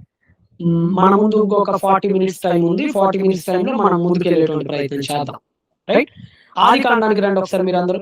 ఇంకొక కల్చర్, అంటే కల్చర్ తెలియకపోతే మీకు పాయింట్ మిస్ అయిపోతారు. కల్చర్ లోకి రాకపోతే మీరు పర్టికులర్ పాయింట్ అంత డెప్త్ గా మీరు ఆలోచించలేరు అని చెప్పడానికి ఇంకొక ఎగ్జాంపుల్. నేను ఈ ఎగ్జాంపుల్ ని ఎవరి దగ్గర నుంచి తీసుకుంటున్నానంటే బెన్యామీను సందర్భం నుంచి తీసుకుంటున్నాను. బైబిల్లో బెన్యామీన్, ఇంగ్లీష్ లో అయితే బెంజమిన్ అని అంటారు. బెంజమిన్ సందర్భంలో నుంచి నేను ఇప్పుడు ఈ సందర్భాన్ని తీసుకున్నాను. ఈ రోజు టాపిక్ అంతా కల్చర్ మీద ఎక్కువ సాగిద్దండి. రిలీజియన్ ఉంది. మేబీ రిలీజియన్ ఈ రోజు స్టార్ట్ చేస్తే చేద్దాం. లేదంటే ఈ రోజు కల్చర్‌తో ముగించి రేపైనా మనం రిలీజియన్‌కెళ్ళిపోవచ్చు. No problem. రైట్? బెన్యామీన్ సందర్భం నుంచి నేను లేవనెత్తుకోవడానికి ప్రయత్నిస్తున్నాను. ఇక్కడ మీరు ఒక సందర్భం చదువుతున్నారు. ఆ సందర్భం ఏం లేదు. యోసేపు దగ్గర భోజనాలు జరుగుతున్నాయన్నమాట అక్కడ. మరియు అతడు తన ఎదుట నుండి వారికి వంతులు ఎత్తి పంపెను. బెన్యామీను వంతు వారందరి వంతుల కంటే 5 గొప్పది. వారు విందు ఆరగించి అతనితో కలిసి సంతుష్టిగా తాగిరి. అందరికి భోజనాలు రెడీ చేశారు. భోజనాలు రెడీ చేసినప్పుడు మెనూ లిస్ట్ అంతా ఇస్తారు. ఆడికే మెనూ ఇవ్వాలి, ఇతగాడికి మెనూ అలా అందరికీ మెనూ ఇచ్చారు. మెనూ ఇచ్చినప్పుడు అట బెన్యామీన్ అనే వ్యక్తికి అట మెనూ అట 5 ఎక్కువ ఇచ్చారట. ఇక్కడ మీరు చూడండి, బెన్యామీన్ అనే వ్యక్తికి మెనూ 5 ఎక్కువ ఇచ్చారట. 43, 34 చదువుతున్నా. Genesis chapter number 43 verse number 34 అండి. ఇంగ్లీష్ స్టూడెంట్స్ కి 43 chapter number 34 verse number Genesis. ఓకేనా? ఇక్కడ 5 టైమ్స్ అట 5 ఎక్కువ ఇచ్చారటండి. 5 ఎక్కువ ఇచ్చారట ఇతనికి. 4 వంతులు ఇవ్వచ్చుగా, 3 వంతులు ఇవ్వచ్చుగా, 5 కాకుండా ఎన్నో ఉన్నాయి. అన్ని వంతులు ఇవ్వచ్చుగా. Why only 5? Next number 2. ఇతర 5 ఇచ్చాడు. ఏం చెప్పాలనుకుంటున్నాడు రచయిత మనకి? రచయిత ఉద్దేశం ఏంటి అసలు అక్కడ మనకి? ఇది అర్థం కావాలి. ఇది అర్థం కావాలంటే మీకు మన ప్రాచీన ఐగుప్తులోకి వెళ్ళాలి. ఎందుకంటే కనాన్‌లో జరిగేటప్పుడేమో కనాన్ దగ్గరికి వెళ్ళిపోవాలి. ఐగుప్తులో సందర్భం జరిగితే ఐగుప్తు కల్చర్‌కి వెళ్ళిపోవాలి. హిత్తీయుల దగ్గర సందర్భం జరిగితే హిత్తీయుల కల్చర్‌లోకి వెళ్ళిపోవాలి. అర్థమవుతుందా? ఇప్పుడు అబ్రహాం మక్పేల గుహను కొంటాడు. వాళ్ళ ఆవిడ సారమ్మను పాతి పెడతానికి. అప్పుడు వెండి పర్టికులర్ గా ఎంత అని ఇస్తాడు అనమాట కొలిచి. ఎందుకు అంతే అని ఇస్తాడు అంటే హిత్తీయుల కల్చర్కి వెళ్ళాలి. అప్పుడు యోసేపు ఇక్కడ 5 ఎందుకు ఇచ్చాడు బెన్యామీన్ అంటే మీరు ఈజిప్షియన్ కల్చర్కి వెళ్ళాలి. యాకోబు ఏశావు జ్యేష్ఠత్వ హక్కు ఎందుకు అమ్మాల్సి వచ్చింది అంటే కనానీయుల కల్చర్కి వెళ్ళాలి. ఒక్కొక్క దగ్గర ఒక్కొక్క కల్చర్ పరిగెత్తాలండి. బైబిల్ మనకి రకరకాల కల్చర్స్ లో రాయబడిన పుస్తకం. బాబిలోనియన్ కల్చర్స్, పారసీస్ cultures, Greek culture, Roman culture, Egyptian culture, Ethiopian culture, Hittite culture, Amorite culture, Saudi Arabia culture, అన్ని కల్చర్స్ బైబిల్లో ఉంటాయి. ఆ ఇన్సిడెంట్ ఏ ల్యాండ్ లో జరుగుతుంది ఆ కల్చర్కి వెళ్ళిపోవాలి. ఇప్పుడు ఇక్కడ 5 ఇచ్చాడు. ఎందుకు 5 ఇచ్చాడు అని అంటే ప్రాచీన ఐగుప్తులో, ఏ ఐగుప్తులో? ప్రాచీన ఐగుప్తులో 5 ఇవ్వటం అనేది ఒక వ్యక్తికి ఇచ్చే అత్యున్నత గౌరవం, అంటే హైయెస్ట్ హానర్. హైయెస్ట్ హానర్ అంటాం కదా. ఇప్పుడు ఫర్ ఎగ్జాంపుల్ మనకి భారతదేశంలో హైయెస్ట్ హానర్ భారతరత్న. భారతరత్న మెడలో వేసాడంటే అది హైయెస్ట్ హానర్ ఇండియాలో. అలానే ఈజిప్ట్ కల్చర్ లో ఒక వ్యక్తి విఐపి అండి, ఒక వ్యక్తి వివిఐపి అండి. ఇప్పుడు కొన్ని చోట్లకి అయితే వివిఐపి సీట్స్ ఉంటాయి. ఈ రోజు అంటే సీట్స్ ఉంటాయి. ఆ రోజుల్లో ఒక వ్యక్తి విఐపి ఇంపార్టెంట్ గెస్ట్, ఇతను ఈ రోజు మొత్తం వేడుకకి ఇతను ఇంపార్టెంట్ గెస్ట్ అని చెప్పడానికి 5 ఎక్కువ అతనికి ఇస్తారన్నమాట భోజనంలో. అందరికి ఒక ఇడ్లీ ఇస్తే ఇతనికి 5 ఇస్తారు, అందరికి ఒక దోశ ఇస్తే ఇతనికి 5 దోశలు ఇస్తారు. అలాగే 5 ఇస్తారు. ఎవరికైతే పెద్ద ప్లేట్ వెళ్ళింది అంటే ఆడు ఆ రోజు చీఫ్ గెస్ట్ అని అర్థం అనమాట అక్కడ. అందుకనే ఇదిగోండి ఇక్కడ చూడండి, ఇప్పుడు మీరు ఇక్కడ ఇమేజ్ చూస్తున్నారు ఈ ఎగ్జాంపుల్ కోసం. 5 పోర్షన్ ఇక్కడ మీరు చూస్తున్నారు. ఇతని చూసారా? ఇతని ప్లేట్ ఎంత ఉందో? 5 లేదు. అందరి ప్లేట్లు ఎంత ఉన్నాయి ఇక్కడ? చిన్న ఉన్నాయి కదా అందరి ప్లేట్లు. ఇంటూ 5 ఇచ్చాడనంటే అతను ఆ రోజు చీఫ్ గెస్ట్ అని అర్థం. అర్థమైందా? ఆ రోజు ముఖ్య అతిథి బెంజమిన్ అని జోసెఫ్ చెప్తున్నాడు అక్కడ. ఒకే తల్లి పుట్టాడు కదా, అందరికంటే చిన్నపిల్లడు కదా, ఒకే తల్లి రొమ్ముపాలు, అంటే రొమ్ముపాలు ఇవ్వముందు తల్లి ఒకే తల్లి గర్భంలో ఊడిపడ్డారు కదా, అందుకని చెప్పి తన తమ్ముడిని ఆ రోజు చీఫ్ గెస్ట్ గా తీసుకొచ్చారన్నమాట ఇప్పుడు అక్కడ. సో మనకి కల్చర్ అర్థమైతే ఆ రోజు బెన్యామీను ఆ గెస్ట్ లో విఐపి అని, ఆ రోజున్న ఆ విందు మొత్తంలో కూడా అతనే చీఫ్ గెస్ట్ అన్న సంగతి మనకి కల్చర్ తెలిస్తే అర్థమైంది. లేదనుకోండి ఇడ్లీ ఎక్కువ, అందరూ దోస్తుంటే ఇంట్లో పిల్లలకి 2-3 దోశలు ఎక్కువ వేస్తాం, అట్లాంటిదేమో అది అనుకుంటాం. అట్లాంటిది కాదు ఇక్కడ, అది అట్లాంటిది కాదు. చీఫ్ గెస్ట్ అని చెప్పడం అక్కడ రచయిత యొక్క ఉద్దేశం. సో 5 ఎందుకు 5 అంటే ఈజిప్షియన్ కల్చర్ లోకి వెళ్తే తప్ప మనకు అర్థం కాదు. సో కల్చర్ మనకి అర్థం కావాలి. ఇది మీరు గుర్తుపెట్టుకోండి. నెక్స్ట్ ఇంకోటి చెప్తాను. నెక్స్ట్ ఇంకోటి చెప్పుకుందాం. ఎక్కడికెళ్దామంటే ఏశావు దగ్గరికి పరిగెడదామా కాసేపు? ఏశావు దగ్గరికెళ్దామా? ఏశావు దగ్గరికెళ్దాం. ఏశావు సందర్భాన్ని కూడా మనం అర్థం చేసుకోవడానికి ప్రయత్నిద్దాం. ఏశావు సందర్భం అందరికీ తెలుసు, మీ అందరికి. ఏశావు ఎర్రగా ఉంటాడు. రోమాలు నిండుగా జుట్టు ఉంటది అతనికి ఎక్కువ. రైట్? అతని సందర్భాన్ని కనుక మనం జాగ్రత్తగా ఆలోచిస్తే అతను జ్యేష్ఠత్వ హక్కుని బర్త్ రైట్ అమ్ముకుంటాడు. బర్త్ రైట్ గురించి మీకు రోజు టాపిక్ చెప్తానండి. చాలా మందికి డౌట్లు వస్తుంది. అసలు బర్త్ రైట్ అమ్ముకోవడం ఏంటండి? ఇంట్లో ఎవరు పెద్దోడు పుడితే మంచోడో చెడ్డోడు ఆడే పెద్దోడు. అసలు బర్త్ రైట్ అంటే జన్మ హక్కుని అన్న అనే హోదాను అమ్ముకోవడం ఏంటి? సరే, ఆ కల్చర్ ఆ రోజు అంటే అన్న అనే హోదాను అమ్మేసుకోవచ్చు. ఇంటికి పెద్ద దిక్కు అనే హోదాను అమ్మేసుకోవచ్చు ఆ రోజుల్లో. అసలు ఎందుకు జరిగింది? ఎలా జరిగింది? మీకు జెనెసిస్ 1, 2, 3 3 పార్ట్స్ రాబోతున్నాయి. అప్పుడు మీకు చెప్తాను. ఇప్పుడు మాత్రం జస్ట్ టచ్ చేస్తున్నాను అంతే కొన్ని. ఆది జెనెసిస్ 25 and 30 ఆదికాండము 25వ అధ్యాయము 30వ వచనం. ఆదికాండం 25వ అధ్యాయం 30వ వచనం. ఇక్కడ ఏముందంటే, నేను అలసి ఉన్నాను, ఎర్రగా ఉన్న దానిలో కొంచెం దయచేసి నాకు పెట్టమని అడిగాను. ఏం పెట్టమన్నాడట? ఎర్రగా ఉందంట అయ్యాకి. ఇది ఎర్రగా ఉంది కాబట్టి మనం కూడా రెడ్ కలర్ లో టిక్ చేద్దాం. రైట్? ఎర్రగా ఉందంట. ఎర్రగా ఉన్న దానిలో కొంచెం దయచేసి నాకు ఇమ్ము అన్నాడు. అందుచేత అతని పేరు ఎదోము అనబడింది. ఎదోము అంటే అర్థం ఏంటంటే ఎర్రని వాడు, మట్టి నుంచి తీయబడిన వాడు. రకరకాల అర్థాలు ఉన్నాయి దానికి. ఇక్కడ మీరు హైలైట్ చేయాల్సిన విషయం ఏంటంటే ఎర్రగా అనే పదం ఉంది చూడండి. ఇక్కడ ఎర్రగా. రైట్? అసలు ఎందుకు ఎర్రగా? ఎందుకు అలాగా? ఏంటి ఇంతగా ఆ కూర ఏంటో మీకు తెలియాలంటే ఆదికాండం 25:34 చదవండి. ఆ కూర ఏంటో మీకు అర్థమైంది. యాకోబు ఆహారమునకు చిక్కుడుగాయల వంటకం. ఏ వంటకం అంటండి ఇది? చిక్కుడుగాయలట. మన చిక్కుడుగాయలు అంటే చాలా చీపులేండి. చీప్ ఏం కాదు. ఇప్పుడు ఇది కూడా బాగానే రేటు ఉంది. చిక్కుడుగాయ ఏం తక్కువ కాదు. బయటికి వెళ్తే అన్నిటికంటే మన దగ్గర కూడా అదే ఎక్కువ ఉంది, నో డౌట్. కానీ చిక్కుడుగాయ వంటకాన్ని ఏశావుకి ఇచ్చారట. అతడు ఆ చిక్కుడుగాయ వంటకాన్ని తిని త్రాగి లేచెను. అట్లా ఏశావు తన జ్యేష్ఠత్వ హక్కును తృణీకరించెను. సో ఇక్కడ మనకి చిక్కుడుగాయ కూర వచ్చింది. ఇదంతా ఎప్పుడు జరిగిందంటే అతను పని నుంచి వచ్చిన తర్వాత ఈవినింగ్ టైంలో జరిగింది. మనకి బైబిల్ అర్థం కావాలంటేనండి కనానైట్ కల్చర్ కూడా కాస్త అవగాహన ఉండాలి మనకి. అసలు ఎందుకు చిక్కుడుగాయలు? ఎందుకు చిక్కుడుగాయ కూరే ఉండారు? ఎందుకు చిక్కుడుగాయ కూరే తినాలి? ఎందుకు చికెన్ కాదు? ఎందుకు మటన్ కాదు? ఎందుకు ఇంకో కూరలు కాదు?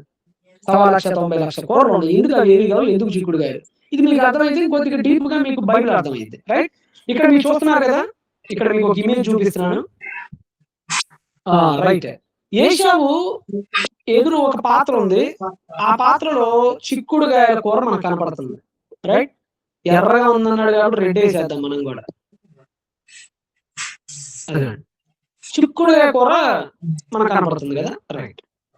చిక్కుడుగాయ కూర మంచిగా తయారు. యాకోబు మంచి వంట మాస్టర్ అండి బాబు. యాకోబు వంట చేస్తే ఎవరి ఆస్తులైనా అమ్ముకొని తినాల్సిందే అనమాట. అంత మంచి వంట మాస్టర్. అలాంటి వ్యక్తి కూర ఇచ్చాడు. ఇది తెలియాలంటే మీకు కనానైట్లు అసలు వాళ్ళ రోజువారి వ్యవహారాలు తెలియాలి. ముందు మీకు ఇది తెలియాలంటే అసలు కనానైట్లు లెగిస్తే వాళ్ళ ఆచారం ఏంటి, వాళ్ళు ఎలా లెగిస్తారు, ఏం తింటారు, ఎప్పుడు పనికి వెళ్తారు, మధ్యాహ్నం ఏం తింటారు, రాత్రి ఏం తింటారు, అసలు రాత్రి పూట ఏం వండుకుంటారు. కాస్త మీకు వాళ్ళ కల్చర్ గురించి తెలిస్తే ఏశావు అనే వ్యక్తి ఎందుకు అంత కక్కుర్తి పడ్డాడు చిక్కుడుగాయ కూర కోసం మీకు అర్థమైంది. రైట్? ఇప్పుడు మనం చూద్దాం. కనానీయుల ఆచారం అంటే కనానీయుల కల్చర్స్ ఎలా ఉంటాయంటే మార్నింగ్ అంటే తేలికపాటి ఆహారం తింటారండి. ఓ జొన్న రొట్టె చేసుకొని, లేదంటే ఏదైనా రొట్టె చేసుకొని, ఆలివ్ ఆయిల్ ఉంటది కదా, ఒలివ్ నూనె బట్టి తాగేస్తారు. ఒక చిన్న టీ గ్లాస్ అంత ఒలివ్ నూనె తాగేసి పొద్దున్నే ఏదో ఒక రొట్టె లాగా తీసుకొని పెరుగు కప్పులు వేసుకొని పొలానికి వెళ్ళిపోతారు. పొద్దున్నే తేలికపాటి ఆహారం అంటే అల్పాహారం. మనం అనుకున్నట్టుగా అల్పాహారం. కానీ మనం ఉన్నాంలేండి, మనం పేరుకి అల్పాహారంగానే ఘనాహారంగా తింటాం. ఒక పూరి తింటే అల్పాహారం, 10 పూరీలు తిని కూడా మళ్ళీ అల్పాహారం అంటాడు. ఇది వేరే విషయం. ఈ బ్యాచ్ వేరు. బైబిల్లో నిజంగానే వాళ్ళు తేలికపాటి ఆహారం, ఒక రొట్టె, ఒక పెరుగు ముద్ద, ఇంత పెరుగు కప్పులో ఇంత పెరుగు, ఒక రొట్టె తీసుకొని ఆలివ్ ఆయిల్ ఇంత నోట్లో పోసుకొని వెళ్ళిపోతారు అనమాట. పొద్దున పడికి వెళ్ళిపోతారు వాళ్ళు. మధ్యాహ్నం కూడా చిన్న విరామం. మధ్యాహ్నం కూడా పెద్దగా ఏం తినరు. మన ఇండియన్ కల్చర్ ఎలా ఉంటదంటే మధ్యాహ్నం బాగా తింటాం. అంతే కదా! మన ఇండియన్ కల్చర్‌లో మనం ఏం చేస్తామంటే మధ్యాహ్నం కదా గట్టిగా తింటాం. బిర్యానీలు, గిర్యానీలు మంచి మంచి మీల్ ఏమైనా ఉంటే మధ్యాహ్నం చేసుకుంటాం. ఇప్పుడు మీరే ఉన్నారండి ఇండియన్స్. మనం వెరైటీ ఎప్పుడు చేస్తాం? ఇంట్లో మధ్యాహ్నం చేసుకుంటాం. మటన్ తెచ్చినా, చికెన్ తెచ్చినా, రొయ్యలు, పీతలు ఏం తెచ్చినా మధ్యాహ్నం. మనకి మెయిన్ మీల్ మధ్యాహ్నం.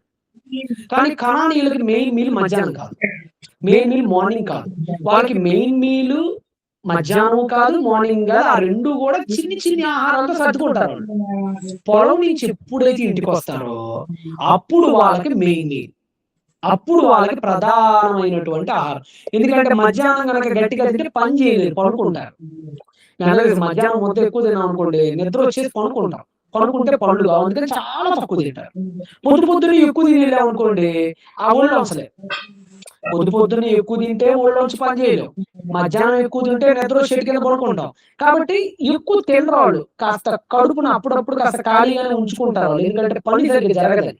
సాయంత్రం ఇంటికొచ్చిన తర్వాత ఖాళీ. ఆ రోజుల్లో మళ్ళా టీవీలు, లైట్లు ఏమి లేవు గదా! 6:00కల్లా చీకటి పడిపోద్ది. ప్రశాంతంగా ఇసుకలో బయట మంచం వేసుకుంటారు. అంతా ఎడారి ప్రాంతం. పైన ఆకాశాన్ని చూస్తారు. చిన్న బుడ్డి ఎలిగించుకుంటారు. శుభ్రంగా మంచి వంటలు చేసుకొని అప్పుడనమాట సాయంత్రం 6 గంటలకి కుటుంబ సభ్యులందరూ కలిసి చక్కగా ఆహారం వండుకుంటారనమాట. అలాగా మెయిన్ మీల్ వచ్చేటప్పటికి వీళ్ళకి సాయంత్రం మెయిన్ మీల్ అనమాట వీళ్ళకి.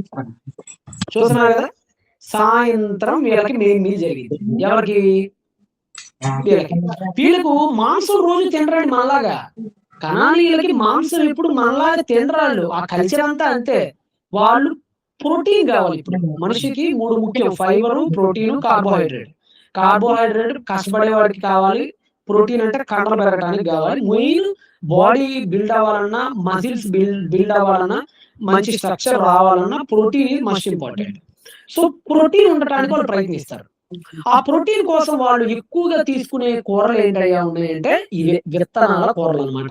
చిక్కుడుగాయలతో కూడినటువంటి విత్తనాలు, లెంటిల్స్ అంటాం గదా! విత్తనాలు. ఈ విత్తనాలతో చేసినటువంటి ఆహారాన్ని వీళ్ళు ఎక్కువ తీసుకుంటారు. దీనికి సంబంధించి మనకి ఎన్నో ఎవిడెన్స్‌లు దొరికినాయండి. మనకి ఇజ్రాయెల్ గాని, పాలస్తీనా గాని, ఆ ఏరియాలో ఆర్కియాలజిస్టులు ఎన్నో తవ్వకాలు జరిగినప్పుడు ఆశ్చర్యపోయే విషయాలేంటంటే, ఈ ఎర్రటి కూరలు ఎన్నో దొరికినాయి. అది నేను ఇక్కడ నేను సబ్మిట్ చేయలేదు. మీకు గ్రూప్‌లో పెడతాను నేను. ఓకేనా? మార్నింగ్ అండ్ నైట్ బ్యాచెస్ ఇద్దరికీ కూడా నేను గ్రూప్‌లో ఆర్కియాలజిస్ట్ నేమ్స్ వాళ్ళు కనుగొన్నవన్నీ కూడా మీ గ్రూప్‌లో నేను సెండ్ చేస్తా. రైట్? వాళ్ళక్కడ ఏం చేస్తారంటే మనకి ఆ యొక్క కుండని పరిశీలించినప్పుడు వాళ్ళు చాలా అద్భుతమైన విషయం చెప్పారు. అదేంటంటే ఈ విత్తనాలతో చేసిన కూరలు వీళ్ళు ఎక్కువ తింటారండి. ఎందుకంటే ప్రోటీన్ గదా! చిక్కుడుగాయ విత్తనాలు అంటే మంచి ప్రోటీన్ ఫుడ్. వాళ్ళు పొద్దున్నే పని చేయాలంటే ప్రోటీన్ కావాలి. ఆ వంట కూరగా తయారు చేసినప్పుడు మరింత ఎర్రగా, టేస్ట్‌గా మంచి స్మెల్‌తో ఉంటాయంట అవి. మనకి ఆర్కియోబోటనీ దీన్ని ఆర్కియోబోటనీ అంటారు. ఆర్కియాలజీలో చాలా డిపార్ట్మెంట్స్ ఉన్నాయి. ఆర్కియాలజీలో చాలా బ్రాంచెస్ ఉన్నాయి. దాంట్లో ఆర్కియోబోటనీ అని ఒక బ్రాంచ్ ఉంటది. ఆర్కియోబోటనీ అంటే ఏంటంటే ఇలా విత్తనాలు, చిన్న చిన్న మొక్కలు, చిన్న చిన్న చెట్ల తాలూకా అవశేషాలను పరీక్షిస్తారు. జూ ఆర్కియాలజీ ఉంటది. అంటే జంతువుల మీద ఉంటది.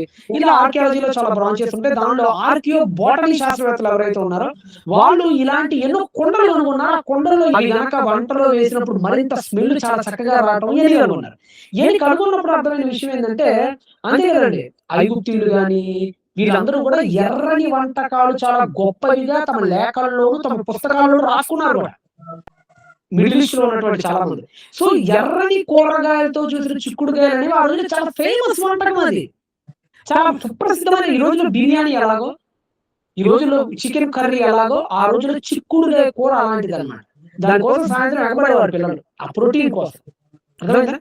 సో, కాబట్టి ప్రధాన భోజనం సాయంత్రం. అందుకనే పని నుంచి రాంగానే ఆ ప్రధాన భోజనం కోసం ఏదైనా చేసేస్తారు. ఎందుకంటే పగలు, మధ్యాహ్నం లైట్ ఫుడ్ తింటారు కాబట్టి మెయిన్ మీల్ ఈవినింగ్ కాబట్టి ఆ మెయిన్ మీల్ కోసం ఎంతైనా తెగిస్తాడు.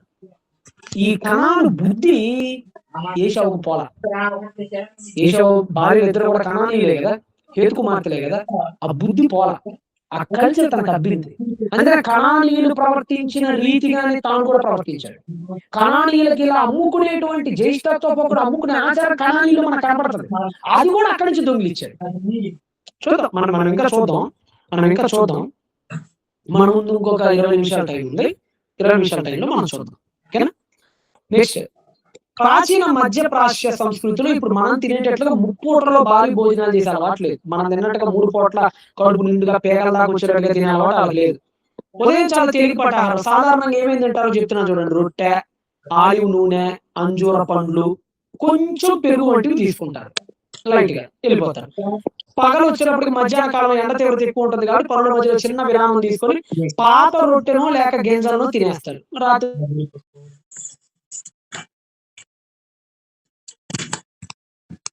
ఎలా బలపరుస్తుంది? బైబిల్ ఏమో ఏషావు చిక్కుడుకాయ కూర కోసం కక్కుర్తి పడ్డాడని చెప్పి వదిలేసింది. ఆర్కియోబోటనీనేమో తమ దగ్గర దొరికినటువంటి ఎన్నో పాత్రల్లో ఎర్రటి కూరలు ఉండటం, ఆ ఎర్రటి కూరలు చాలా టేస్ట్‌గా మారతాయి అనేటువంటి ఆ ప్రాసెస్‌ని అర్థం చేసుకోవడంలో మనకు ఆర్కియాలజీ సహకరిస్తుంది. సో, ఇప్పుడు ఆర్కియాలజీని, బైబిల్‌ని పక్క పక్కన పెట్టి చూస్తే కరెక్ట్‌గా మ్యాచ్ అవుతుంది. బైబిల్ ఏదో నోటికొచ్చిన కూర రాయలేదు. బైబిల్ ఏదో నోటికొచ్చిన సందర్భాలు చెప్పట్లేదు గానీ, చాలా ఆచితూచి జరిగిన సంగతులే చెప్తుంది. తప్ప అబద్ధాలు చొప్పించట్లేదు అనే సంగతి మనకు అర్థమవుతుంది. సో, కల్చర్ మనకు అర్థమైతే మూడో పూట తినే ఈ ఈ మీల్ కోసం ఎందుకు ఏషావు కక్కుర్తి పడ్డాడో మనకు అర్థమవుతుంది. ఎందుకు చిక్కుడుగాయ కూరని మాత్రమే ఎందుకు యాకోబు వండాడో కూడా మీకు అర్థమైంది. ఎందుకు చిక్కుడుగాయ కూర వండాడంటే చిక్కుడుగాయ కూర చాలా ఫేమస్ ఆ రోజుల్లో అక్కడ. రైట్? అలా మనకి కల్చర్ అర్థమైపోయిందంటే ఏషావు తినటం, ఆ రోజు ఎందుకు అలా జరిగిందనేది కాస్త నాలెడ్జ్ అనేది మనకి స్క్రిప్చర్ నుంచి బాగా వస్తుంది. ఏషావుకండి ఎరిథ్రోఫీలియా అని ఒక రోగం ఉందండి. ఉందని అనుకోవాలి మరి తప్పదు. ఇది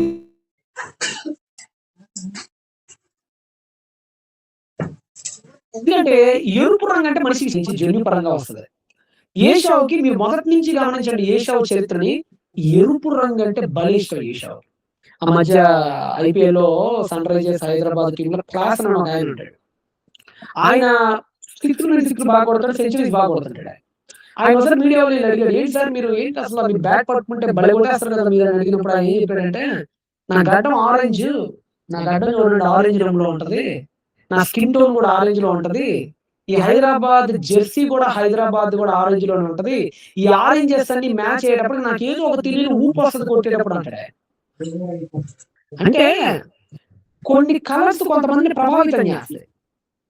మీరు ఏదో జీవితాన్ని కనుక మీరు ఆలోచిస్తేనండి ఎన్ని ఎన్ని ఎరుపులు వస్తాయో చూడండి మీరు ఇప్పుడు ఫర్ ఎగ్జాంపుల్ ఇదిగోండి పేరేమో ఏదోము అనగా ఎర్రని వాడు అని అర్థం.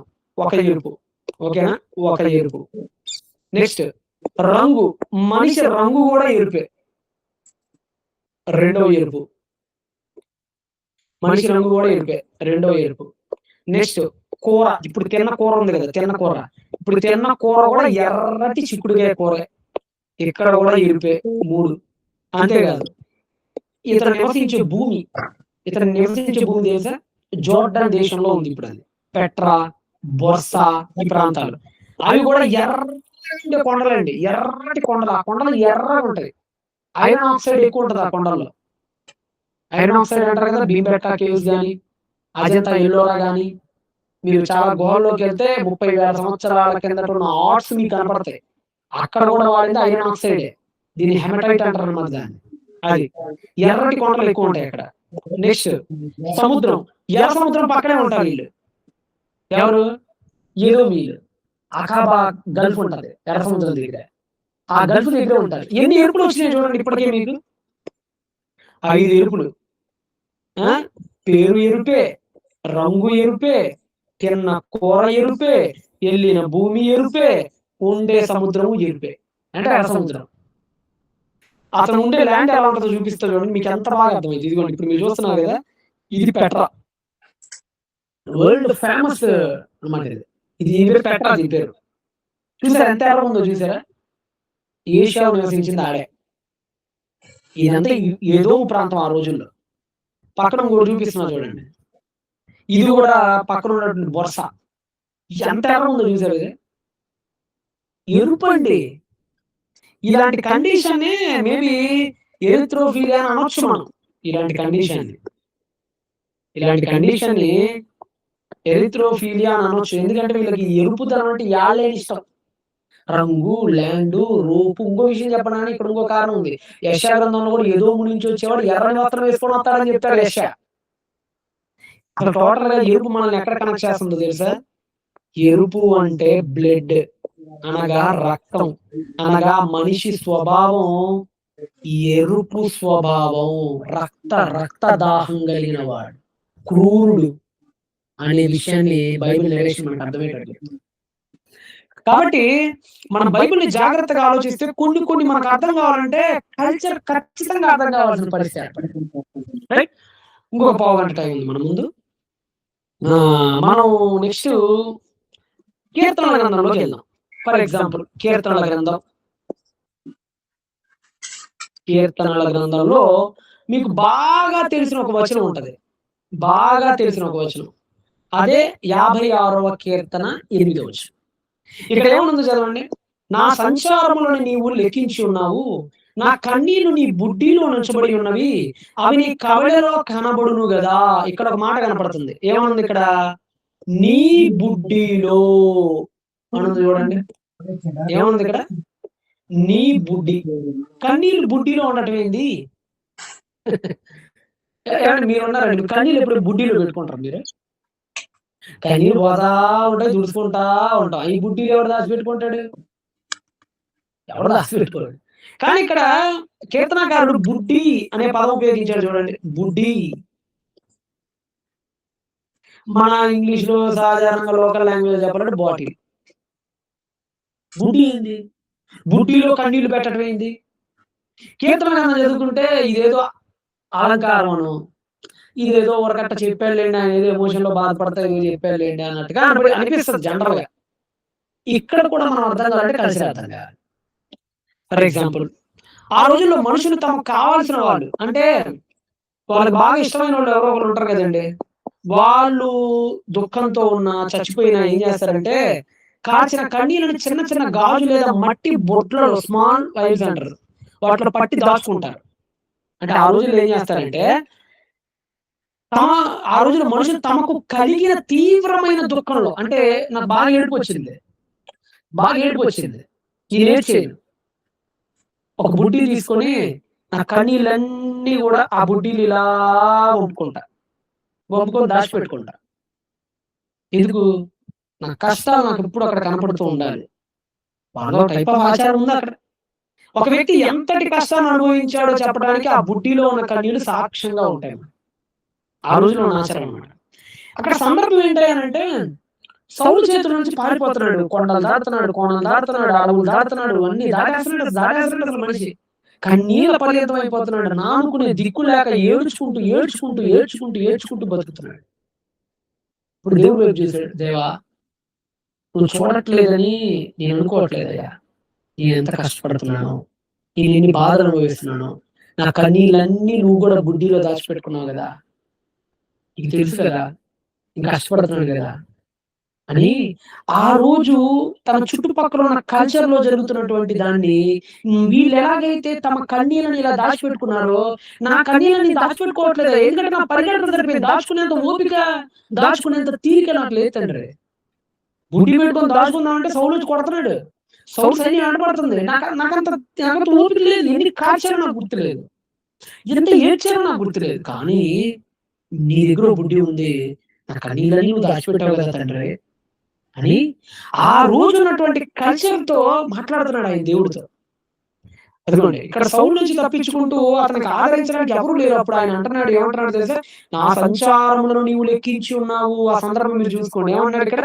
నా సంచారాలన్నీ నీకు తెలుసు. అంటే అర్థం ఏంటి? నేను ఇల్లు వదిలి అరణ్యాల్లో తిరుగుతున్న ప్రతి అడుగు నీకు తెలుసయ్యా. తన అర్థం తెలుసయ్యా, నీ బుడ్డిలో పోసి ఉన్నావయ్యా. అంటే మనుషులు నా కన్నీళ్ళను పట్టించుకోకపోయినా, నేను నా కన్నీళ్ళని కనీసం బుడ్డిలో భద్రపరచుకోకపోయినా, పరలోకమందున్న దేవుడు ఒక చిన్న బుడ్డి పట్టుకున్న నా కన్నీళ్ళ నేలపాలు కాకుండా కాపాడుతున్నాడు. చూసారు ఇక్కడ ఈ బుడ్డిని చూసారా? ఇతని కన్నీళ్లను ఈ బుడ్డిలో దాచుకుంటున్నాడు. ఇక్కడ ఇతని కన్నీళ్ళన్నీ కూడా ఈ బుడ్డిలో ఉంటున్నాయి. ఇక్కడ చాలా బుడ్డీలు దొరికినాయండి ఆల్రెడీ మనకి. పాలస్తీనా గానీ, ఇజ్రాయెల్ గానీ ఆ ప్రాంతాల్లో ఆర్కియాలజీ తవ్వకాలు జరిగినప్పుడు చిట్టి మట్టి బుడ్డీలు చాలా దొరికినాయి, పదుల సంఖ్యలో దొరికినాయి. అయితే వాటిలో కొన్ని సుగంధ ద్రవ్యాలు వేయడానికి ఉపయోగిస్తున్నారు అనేటువంటి వాదన కూడా ఉంది. ఎట్ ద సేమ్ టైం చాలా బలమైన వాదన ఏంటంటే కన్నీళ్లు పెట్టుకునే బుడ్డీలు అని కూడా చాలా మంది స్కాలర్స్ అభిప్రాయం. అంటే కన్నీళ్లు పెట్టుకునేటువంటి చిన్న చిన్న బుడ్డీలు ఆ రోజుల్లో ఉండేవి. అన్న సంగతి మనకు అర్థమవుతుంది. అంటే ఇదేదో అలంకారంగా దావీదు చెప్పింది కదా, ఆ రోజు కల్చర్‌లో అలాంటి కల్చర్ ఒకటి ఉంది అని మనకు అర్థమవుతుంది. సో ఇలాగా మనకు బైబిల్ అర్థం కావాలి అనంటే మనకి కల్చర్ అర్థం కావాలి కదా! ఇప్పుడు మీకు ఎన్ని కల్చర్స్ చెప్పాను. ఫర్ ఎగ్జాంపుల్ మీరు ఫస్ట్ గాని చదవండి. ఫస్ట్ మీకు రూత్ అమ్మ చెప్పు కల్చర్ చెప్పా. చెప్పు గురించి మీకు గనక నేను చెప్పకపోతే చెప్పేందుకు ఇచ్చాడో అర్థం కాదు. సో బైబిల్‌లో ఆ నాలెడ్జ్ అనేది నువ్వు గెయిన్ చేసుకోకుండానే రూత్ గ్రంథం దాటేస్తావు. సో కల్చర్ మనకి ఇక్కడ అర్థమయ్యేటట్టు చెప్పింది అసలు అక్కడ ఏం జరిగిందనేది. రైట్? నెక్స్ట్ మనం ఏం తెలుసుకుందాం? అబ్రహాము ఎందుకు ఖండం చేశాడో ఆ జంతువుల్ని తెలుసుకున్నాం. ఎందుకు ఖండం చేశాడు? ఒకవేళ మాట తప్పితే గనక ఇలాగైపోవాలి. ఇక్కడ మీరు ఒకటి ఆలోచించారా? ఇక్కడ మీరు ఇప్పుడు మీకు సీక్రెట్ చెప్తా, జాగ్రత్తగా ఆలోచించండి. ఈ ఖండాల మధ్యలో దేవుడే సింబాలికల్ గా నడిచాడు తప్ప అబ్రహాం నడవల. విడిగా అయితే ఆ కల్చర్ లో అటువైపు ఉన్నోడు నడవాలి, అటువైపు పార్టీ నడవాలి, ఇటువైపు పార్టీ కూడా నడవాలి. కానీ ఇక్కడ ఒక పార్టీ నడిచింది. దేవుడు అనే ఒక పార్టీ నడిచింది, అబ్రహాం నడవల. అంటే అర్థమైంది తెలుసా? ఈ ప్రమాణం యొక్క పూర్తి బాధ్యత నాదే, నీకు సంబంధమే లే. ఇది నా తరపు నుంచి 100% నేను ఇస్తున్న ప్రమాణం. దీనిలో నీ ఇన్వాల్వ్మెంట్ లేదు. దీనిలో నీ ఇన్వాల్వ్మెంట్ లేదు. ఇది 100కి 100% నా పూచి. ఇది చేయటం నా పూచి. అందుకనే అబ్రహాం నడవల, దేవుడే మాత్రమే నడిచాడు. ఎందుకంటే దీనికి 100% బాధ్యత నాదే, నీకు సంబంధం లేదు, నీకు అసలు ప్రాణాపాయమే లేదు. ఎందుకంటే విడిగా తప్పితే ప్రాణాపాయం కదా, ఆ వ్యక్తులు అయితే చచ్చిపోవాలి కదా. కాబట్టి 2 పార్టీలు నడవాలి కదా. ఇక్కడ నేనే నడుస్తా, నువ్వు నడవద్దు, నువ్వు సేఫ్ జోన్ లో ఉండు. అంటే నేను ఎంత పగడ్బందీగా నెరవేరుస్తాను ఈ ప్రవచనం అని చెప్పడానికి తను ఒక్కడే నడిచి అక్కడ ఆపేశాడు. ఫర్ ఎగ్జాంపుల్ ఒక క్రికెట్ ఆడుతున్నారు, స్కోర్ 100 కొట్టాలి. అటువైపు నోడు స్ట్రైక్ తీసుకుంటాడు, ఇటువైపు నోడు స్ట్రైక్ తీసుకుంటాడు, ఆడు కొడతాడు, ఈడు కొడతాడు. కానీ ఇటువైపు ఉన్న బ్యాటర్ అటువైపు ఉన్నోడిని నువ్వు అక్కడ నేను చూసుకుంటాను అని బ్యాట్ ఎత్తి ఇలా ఇలా ఇలా ఇలా ఆపాడు అనుకోండి, అర్థం ఏంటి? ఆ 100 నీకు కొడతా, నువ్వు చూస్తా ఉండు ఒక ఆడియన్ లాగా, నువ్వు చూస్తుండు, నేను చూసుకుంటా రాను, నువ్వు సైలెంట్ ఉండాలాగా, అది మొత్తాన్ని నేను తీరుస్తాను, నేను గెలిపిస్తాను టీంని, నువ్వు అలా ఉండాలాగా అని ఆపుతాడు. చూసావా? అంటే దాని అర్థం ఏంటంటే నేను చూసుకుంటా అని అర్థం. ఇక్కడ కూడా దేవుడు నువ్వు నడవద్దు, నువ్వు స్ట్రైక్ తీసుకో, నేను తీసుకుని అంటే అర్థం ఏంటి? దీని పూర్తి బాధ్యత నాది అని చెప్తున్నాడు. కాబట్టి మనకి కల్చర్ అర్థం కాకపోతే అసలు ఎందుకు ఇలా చేశాడు అనేది కూడా మనకు అర్థం కాదనమాట. అర్థమైంది? నెక్స్ట్ బెన్యామీనుకు 500 ఎందుకు ఎక్కువ ఇచ్చాడు అనేది అర్థం కావాలంటే అతను విఐపి, అతను చాలా చక్కడ హయ్యర్ హానర్ గా ఉన్నాడు అక్కడ అనేది అర్థం కావాలంటే కూడా మనకి ఇక్కడ కల్చర్ అర్థం కావాలి. రైట్, ఓకేనా? ఇంకోటి మనం ఏం చూసాం, ఇప్పుడు ఉన్నటువంటి బుడ్డీలో నీళ్లు దాచుకునేటువంటి కల్చర్ గురించి మనం చూసాం. ఇంకా మనం ఏం చూసాం ఈ రోజు? ఏషావు గురించి మనం ఆలోచించాం. చిక్కుడుగా కూర అంటే ఏంటి, ఎందుకు వాళ్ళు సాయంత్రం పూట మెయిన్ మీల్ ఎందుకు, ఆ మెయిన్ మీల్ దగ్గర ఇతను ఎలా కకృతి పడ్డాడు, ఇతనుకున్న ఎరిథ్రోఫీలియా ఎలాంటిది, ఇతను వెళ్ళిన ల్యాండ్స్ ఎలా ఉన్నాయి అనేవి కూడా మనం డాట్స్ అన్నింటిని కూడా కనెక్ట్ చేసేటువంటి ప్రయత్నం చేసాం. కాబట్టి బైబిల్ మీకు అర్థం కావాలి అంటే, ప్రతి సందర్భం మీకు లోతుగా అర్థం కావాలి అంటే, ఆ రోజున్న కల్చర్ లోకి మనం ప్రవేశించాలి, ప్రయాణించాలి, వెళ్ళాలి, వెతకాలి. దానికి మనం ఇంటర్ డిసిప్లినరీ అప్రోచ్ ఖచ్చితంగా తీసుకోవాలి. కొన్నిసార్లు హిస్టరీ, కొన్నిసార్లు ఆర్కియాలజీ, కొన్నిసార్లు కల్చరల్ నెరేటివ్ అర్థం కావాలి. ఇలా రకరకాల యాంగిల్స్ లో, రకరకాల ఆస్పెక్ట్స్ లో మనం బైబిల్ చదివితే తప్ప ఆ కరెక్ట్ యాంగిల్ అనేది మనకు అర్థం కాదు. కాబట్టి ఇక్కడ నుంచి మీరు ఎప్పుడైనా సరే బైబిల్ చదివేటప్పుడు గుడ్డిగా చదివేయకండి.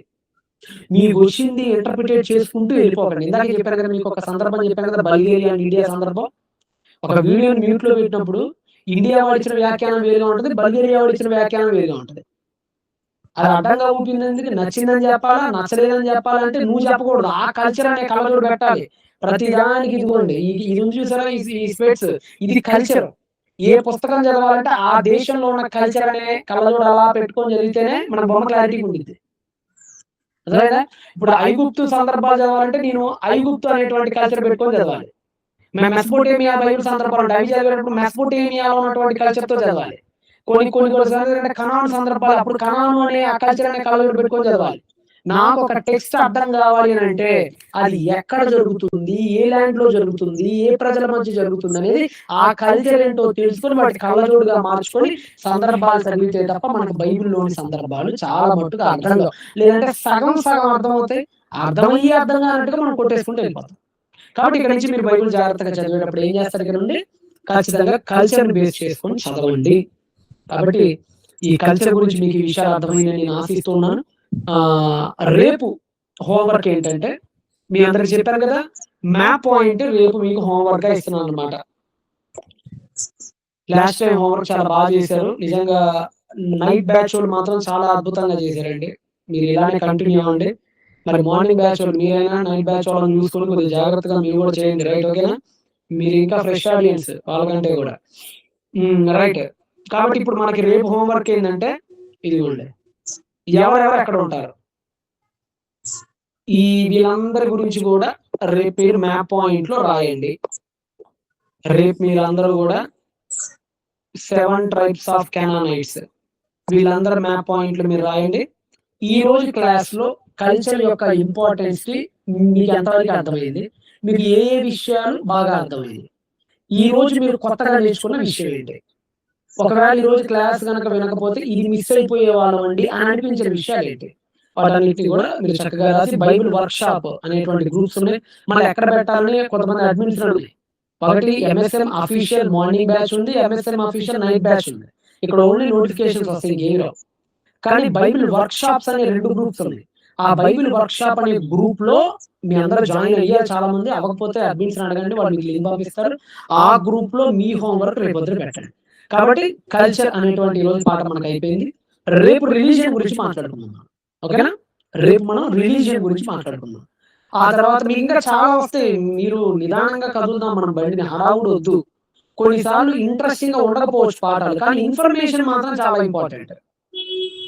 కొన్ని పాఠాలు ఇంట్రెస్టింగ్ గా, మొదటి పాఠం విన్నంత ఇంట్రెస్టింగ్ కొన్ని పాఠాలు ఉండవు.